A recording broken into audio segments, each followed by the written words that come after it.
প্রিয় ভাই আমার, বিশ্বের সবচেয়ে ধনী ব্যক্তি বিল গেটস বলেছিলেন, তুমি যদি গরিব ঘরে জন্ম নেও তাহলে এটা তোমার দোষ নয়, কিন্তু তুমি যদি গরিব হয়ে মারা যাও তাহলে এটা তোমার দোষ। আমাদের চারপাশে বেশিরভাগ মানুষই জীবনে ব্যর্থ হয়, এর প্রধান কারণ হলো তারা অভিযোগ করে যে আমরা অনুকূল পরিবেশ পাইনি, আমাদের বাবা মা গরিব ছিলেন, বাবা মা আমাদেরকে সঠিকভাবে লালন পালন করতে পারেননি, রাজনৈতিক ও আইনি ব্যবস্থা দুর্নীতিগ্রস্ত ছিল। আসলে এই সব একটা অজুহাত যা দিয়ে মানুষ তাদের ব্যর্থতা লুকানোর চেষ্টা করে। মনে রেখো, পরিস্থিতি কখনোই অনুকূলে হয় না, কিন্তু সমস্যা ও কষ্ট সহ্য করে যে এগিয়ে যায় সেই প্রকৃত হিরো। মাটির বুক চিরে একটি চারা গজায়, তুমি আগে বাড়ার চেষ্টা করলে পৃথিবী তোমাকে পাগল বলবে।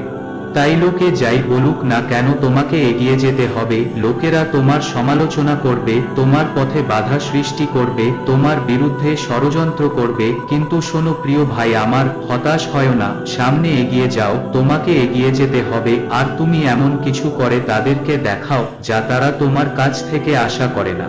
কেউ একজন বলেছিল, যারা গন্তব্যে পৌঁছতে চায় তারা কুকুরের ঘেউ ঘেউকে ভয় পায় না, যারা গন্তব্যে পৌঁছতে চায় তারা পথের কষ্ট যন্ত্রণাকে পরোয়া করে না, কারণ তাদের দৃষ্টি থাকে গন্তব্যের দিকে।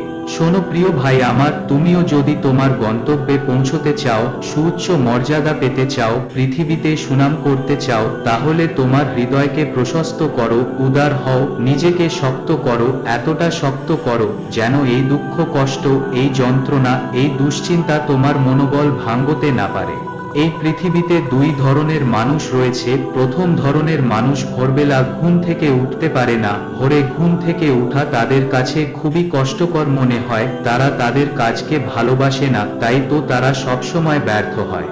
দ্বিতীয় ধরনের মানুষ, তারা তাদের কাজকে ভালোবাসে, আর এই ভালোবাসা তাদেরকে গভীর রাত পর্যন্ত জাগিয়ে রাখে এবং খুব ভোরে ঘুম থেকে উঠতে বাধ্য করে। ক্লান্তি তাদের মাঝে বাধা হয়ে দাঁড়াতে পারে না, কারণ তারা শুধু শরীর দিয়ে নয়, তারা মনের শক্তি দিয়ে কাজ করে, তাই তারা সফল হয়।